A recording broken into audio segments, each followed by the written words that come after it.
Washington finalmente está pronto para impor sanções contra a Rússia. Donald Trump acredita que chegou a hora do Congresso dos Estados Unidos da América aprovar um novo projeto de lei para impor sanções adicionais contra a Federação Russa. Essa declaração foi feita pelo senador republicano Lindsey Graham, próximo de Donald Trump, que é o autor do projeto de lei sobre sanções severas contra Moscou e seus aliados. O próprio Lindsey Graham afirmou que a votação desse projeto de lei pode acontecer já no início de julho e Trump está pronto para assiná-lo. Sobre o que ele disse pessoalmente a Graham. Ao mesmo tempo, o secretário de Estado dos Estados Unidos da América, Marco Rubio, contradiz Lindsey Graham e diz que Trump não vai se apressar para assinar as sanções, pois ainda vê espaço para a diplomacia. Embora valha a pena mencionar que o projeto de lei de Graham e Blumenthal também não é tão simples assim. Eles planejam aprová-lo em uma versão reduzida, deixando a palavra final para Trump. Mas todas essas declarações podem ser apenas um jogo diplomático, e as sanções podem atingir a Rússia de forma totalmente inesperada, assim como, por exemplo, as bombas americanas atingiram as instalações nucleares do Irã. Meu nome é Alexei Petty, hoje é 29 de junho no calendário. Vamos analisar esse tema juntos. Mas antes de começarmos, peço que se inscreva no canal, deixe seu like e escreva qualquer comentário seu. Além disso, inscreva-se no meu canal do Telegram Petty News, o link está na descrição deste vídeo. Então, o senador republicano Lindsey Graham, que é muito próximo do presidente Trump, declarou que Donald Trump apoia como nunca antes a análise no Senado do projeto de lei sobre novas sanções contra a Rússia e pede que isso seja iniciado o mais rápido possível.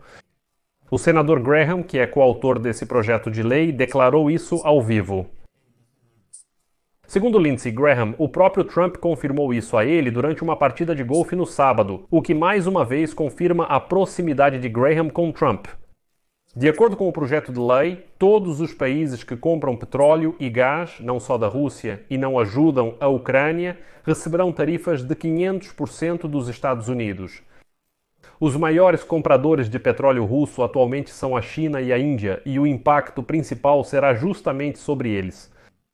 Bom, não vou enrolar vocês por muito tempo aqui e vou citar logo algumas falas de Lindsey Graham dessa entrevista e depois vou trazer um pouco de informação privilegiada sobre esse projeto de lei. Então, Lindsey Graham declarou que Trump lhe disse pessoalmente que chegou a hora de agir em relação ao projeto de lei de sanções contra a Rússia. A seguir, uma citação de Graham. Então, o que esse projeto de lei faz? Se você compra produtos da Rússia e não ajuda a Ucrânia, então seus produtos enviados para os Estados Unidos da América terão uma tarifa de 500%. Índia e China compram 70% do petróleo de Putin. Eles apoiam sua máquina de guerra. 84% do meu projeto de lei é de minha autoria. Ele permitirá que o presidente imponha tarifas à China, à Índia e a outros países para forçá-los a parar de apoiar a máquina de guerra. Putin, para finalmente trazê-lo à mesa de negociações, foi o que o presidente Trump me disse ontem. Bem, então o apresentador Jonathan Carlo pergunta: você jogou golfe com ele? Graham? Sim, eu joguei golfe com ele. Ele disse que era hora de avançar, de promover seu projeto de lei. Eu respondi: o projeto de lei tem uma cláusula de recusa, senhor presidente. Você é responsável por decidir se ele será implementado ou não. Mas nós vamos dar ao presidente Trump uma ferramenta em seu arsenal que ele não tem hoje. Depois das férias de julho, vamos aprovar um projeto de lei que permitirá ao presidente. Aí Carl interrompe e pergunta: e ele vai assinar? Graham? Sim, acho que estamos em boa forma, mas ele ainda tem o direito de recusar. Isso é com ele, como ele vai impor isso. Mas estamos tentando trazer Putin para a mesa de negociações. Bem, agora vamos analisar essas declarações ponto a ponto. Aqui há duas notícias principais. Donald Trump está pronto para assinar, é claro, após a aprovação pelo Congresso, o projeto de lei de sanções elaborado por Graham, cujo objetivo é aumentar a pressão das sanções sobre a Rússia. E a segunda notícia. A votação correspondente no Senado pode acontecer já a partir de 7 de julho. A questão é que agora os congressistas e senadores entram em recesso, que termina em 5 de julho, e o primeiro dia de sessão é segunda-feira, 7 de julho. E aqui vou destacar mais 2 pontos importantes. Lindsey Graham realmente refez o projeto de lei sob orientação do Trump. Nele, a palavra devem será substituída por podem. Quando Graham diz que é o Trump quem vai decidir se as sanções serão impostas, isso não é só sobre o fato de que Trump ainda precisa assinar essa lei, mas também sobre o fato de que os senadores vão aprovar de propósito uma versão do projeto que transfere todo o poder de decisão exatamente para Trump. Por que isso? A questão é que o projeto de lei de Lindsey Graham, que conta com o apoio de 84 senadores, pode ser aprovado e, o que é importante, entrar em vigor mesmo sem a assinatura do presidente Trump. Para superar o veto do presidente dos Estados Unidos da América, o Senado precisa de apenas 67 votos dos senadores, e Graham já tem 84. Mas Graham altera a redação do projeto de lei para uma em que está indicado que as sanções podem, mas não precisam ser impostas. E agora, se elas serão impostas ou não, isso já cabe ao Trump decidir. Mas, sinceramente, quero muito acreditar que isso é um sinal que será percebido pelo Putin. Graham não é daqueles políticos que divulgam informações não autorizadas. Ele claramente discutiu essa declaração pública com Donald Trump. E eu acredito absolutamente que isso foi discutido durante o jogo de Golfe Passage, ORF. Este é mais um convite para negociações. Além disso, já está claro que os Estados Unidos da América não pretendem ceder à iniciativa para acabar com a guerra.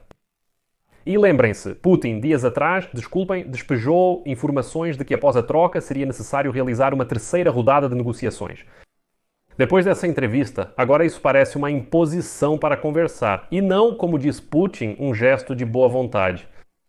E é aqui que começa a parte mais interessante. Literalmente 3 dias atrás, o secretário de Estado dos Estados Unidos da América, Marco Rubio, declarou que o presidente dos Estados Unidos da América, Donald Trump, ainda não apoia os apelos da Europa para endurecer as sanções contra a Rússia, já que Washington ainda quer manter a possibilidade de negociações para um acordo de paz. E agora vou citar Marco Rubio em uma citação mais longa. Se fizermos o que todos na Europa querem, ou seja, esmagá-los com sanções ainda mais duras, provavelmente perderemos a chance de conversar com eles sobre um cessar-fogo. E quem vai conversar com eles então? Trump saberá o momento e o lugar certos para novas sanções econômicas e a administração do presidente está trabalhando com o Congresso para dar ao chefe da Casa Branca a flexibilidade adequada. Mas assim que as sanções forem impostas, isso vai significar que a janela para negociações com a Rússia provavelmente estará fechada. Se ele fizer isso, você praticamente admite que as negociações não vão acontecer tão cedo. Nós vamos continuar a dialogar, no sentido de que, se tivermos a oportunidade de mudar a situação e trazê-los para a mesa de negociações, nós vamos aproveitá-la. Mas é interessante que, segundo o próprio Marco Rubio, agora as negociações com a Rússia chegaram a um impasse. Moscou acredita que pode alcançar seus objetivos territoriais no campo de batalha, mas Washington não concorda com essa avaliação. Outra citação. Achamos que os russos vão tentar alcançar no campo de batalha aquilo que exigiram na mesa de negociações. Ou seja, determinados territórios e a manutenção das fronteiras administrativas desses territórios e assim por diante. Acreditamos que será muito mais difícil para eles conseguirem isso do que eles imaginam. E agora, depois de tudo isso, Trump, mesmo após a aprovação do projeto de lei, ainda pode, como dizem, levantar e abaixar a caneta algumas vezes antes da assinatura final. E depende de como Moscou vai reagir a isso. Se Moscou voltar a brincar de negociações com a participação desse Medinsky e não mostrar nenhuma flexibilidade, então essa caneta para assinatura vai ficar cada vez mais próxima do papel. Ou seja, de fato isso é uma alavanca, uma pressão sobre Moscou. Por enquanto, vou deixar reticências aqui. Sua opinião, suas conclusões, escreva nos comentários abaixo deste vídeo. Inscreva-se no canal, ative o sininho e não se esqueça de deixar o like. Se você quiser apoiar o trabalho deste canal, pode fazer isso financeiramente com qualquer doação pelos links e dados na descrição deste vídeo ou pelo QR Code na sua tela.